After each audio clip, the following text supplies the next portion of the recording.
Severe weather season is just around the corner. And then you have everyone here in Texas, especially maybe on edge because of all the massive power outages and even the water crisis that they were dealing with about 2.5 weeks ago with those back-to-back winter storms. So the time to get ready for severe season is right now. You don't want to wait. Julie Elliott joins us now. She is an emergency management coordinator with the University of North Texas Emergency Management and Safety Services. Thanks for joining us this morning, Julie. So you guys offer an emergency readiness training to help people prepare. So what's offered in that training?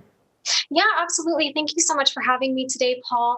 A little bit about this emergency readiness training. This is actually a collaborative training with our University of North Texas Police Department. So in that training, we cover a variety of topics and really how to be prepared for any type of emergency. But of course, being here in North Texas, severe weather really does make up a large portion of that training. And so something definitely our faculty, staff, and students really need to know about. And I know that that's knowledge that goes to good use here in Texas.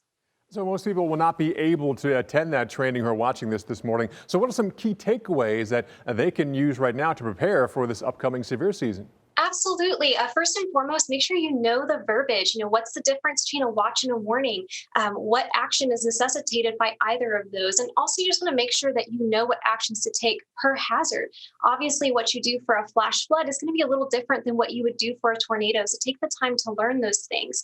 It's also important to know your shelter locations at home, at work, at school. And once you find out where those shelter locations are, you want to get that written down in a plan and share that plan with your loved ones so that they know that you know where to go when a tornado strikes, that they know that you are in a safe place.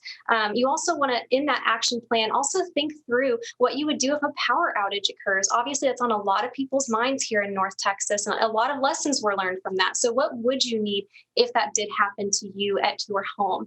Also, it's important to have multiple means of receiving emergency information. I always tell people it's hard to be prepared for an emergency if you don't know one is happening. So make sure that you have multiple means of getting that emergency information. That may mean signing up for notifications through your local jurisdiction.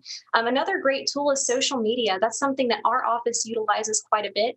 I also recommend people take the time to find out if their local National Weather Service forecast office has a social media page and follow them as well. They have the best, most up-to-date information for your area, so it's definitely worth taking the time to give them a follow.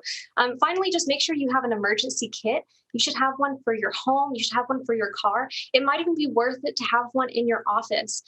Think through what things need to go in that kit. What would you need if an emergency occurs? And real quick, Julie, mistakes are always made. So what are some common mistakes that people can find out now and they can avoid if they come in the situation?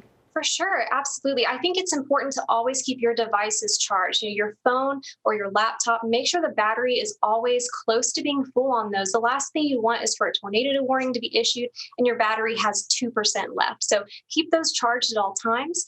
The next thing that people often make a mistake about is they think that their vehicles can drive through flooded roadways.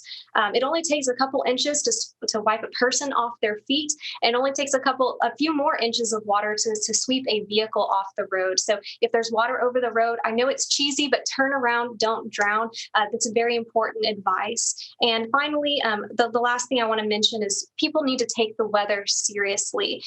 Pay attention to the weather and plan your day around that so you can prevent having exposure to a severe weather event. If only there was a weather channel on. Oh, there is.